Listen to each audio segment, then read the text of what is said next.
मेरे सभी श्रोतागणों को नमस्कार। आज मैं भविष्य पुराण का पहला अध्याय आपको सुना रही हूँ।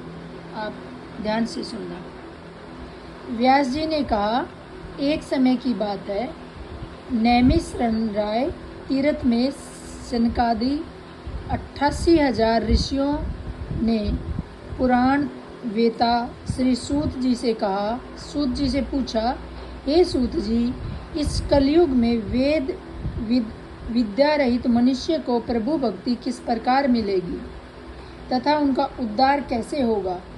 हे मुनिश्रेष्ठ, कोई ऐसा व्रत अथवा तप कहिए जिसके करने से थोड़े ही समय में पुण्य प्राप्त हो तथा मनवांछित फल भी मिले। हमारी प्रबल इच्छा है कि हमें ऐसी कथा सुने। सर्व शास्त्र ज्ञाता जी श्री सूत जी ने कहा, हे वैष्णव, मैं पूज्य, आप सब ने प्राणियों के हित की बात पूछी है। अब मैं उस श्रेष्ठ व्रत को आपसे कहूँगा जिससे नारद जी के पूछने पर लक्ष्मी नारायण भगवान ने उन्हें बताया था। कथा इस प्रकार है, आप सब सुने। एक समय देवर्षि नारद दूसरों के हित की इच्छा से सभी लोकों में घूमते हुए मृत्यु लोक में आ पहुँचे। यहाँ अनेक योनियों में जन्मे प्राय सभी मनुष्य को अपने कर्मों के अनुसार कई दुखों से पीड़ित देखकर उन्होंने विचार किया कि किस यत्न के कारण से प्राणियों के दुखों का नाश होगा। ऐसा मन में विचार कर श्री नारद जी विष्णु लोक गए।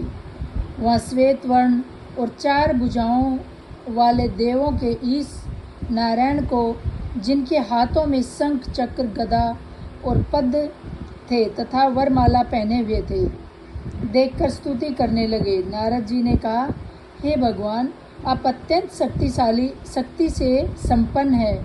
मन तथा वाणी भी आपको नहीं पा सकती। आपका आदि मध्य अंत भी नहीं है।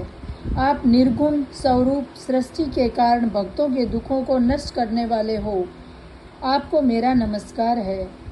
नारद जी ने इस प्रकार की स्तुति सुनकर विष्णु बोले, हे मुनिश्रेष्ठ, आपके मन में क्या है? आपका किस काम के लिए यहाँ आगमन हुआ? निसंकोच कहे। तब नारद मुनि ने कहा, मृत्युलोक में सब मनुष्य जो अनेक योनियों में पैदा हुए अपने अपने कर्मों द्वारा अनेक प्रकार के दुखों से पीड़ित है। हे नाथ, यदि आप मुझ पर दया रखते हो तो आप बताइए, उन मनुष्य के दुख थोड़े से ही प्रयत्न से दूर हो सके। विष्णु भगवान ने कहा, हे नारद, मनुष्य की भलाई के लिए तुमने ये बहुत अच्छा प्रश्न किया। जिस व्रत के करने से मनुष्य मोह से छूट जाता है, वह व्रत मैं तुम्हें कहना चाहता हूँ। बहुत पुण्य देने वाला, स्वर्ग तथा मृत्यु दोनों में दुर्लभ और एक उत्तम व्रत है, जो आज मैं प्रेमवश होकर तुम्हें कहता हूँ। श्री सत्यनारायण भगवान का यह व्रत विधि विधान पूर्वक संपन्न करके मनुष्य इस धरती पर सुख भोग कर मरने पर मोक्ष को प्राप्त होता है। श्री विष्णु भगवान के यह वचन सुनकर नारद मुनि बोले, हे भगवान, उस व्रत का फल क्या है? क्या विधान है? इससे पूर्व यह व्रत किसने किया और किस दिन यह व्रत करना चाहिए? कृपया मुझे विस्तार से बताइए। श्री विष्णु ने कहा, हे नारद, दुख शोक आदि दूर करने वाला यह व्रत सब स्थानों पर विजय करने वाला है। भक्ति और श्रद्धा के साथ किसी भी दिन मनुष्य श्री सत्यनारायण भगवान की संध्या के समय ब्राह्मणों और बंधुओं के साथ धर्म परायण होकर पूजा करे। भक्ति भाव से नैवेद्य केले का फल, शहद, घी, शक्कर अथवा गुड़, दूध और गेहूं का आटा सवाया ले। साठी का चूर्ण भी ले सकते हैं।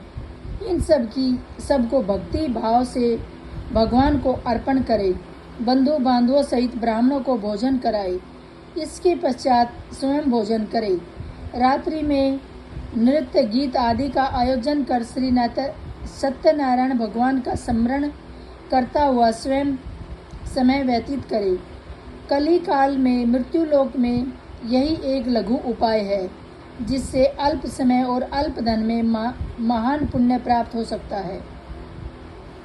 नमस्कार।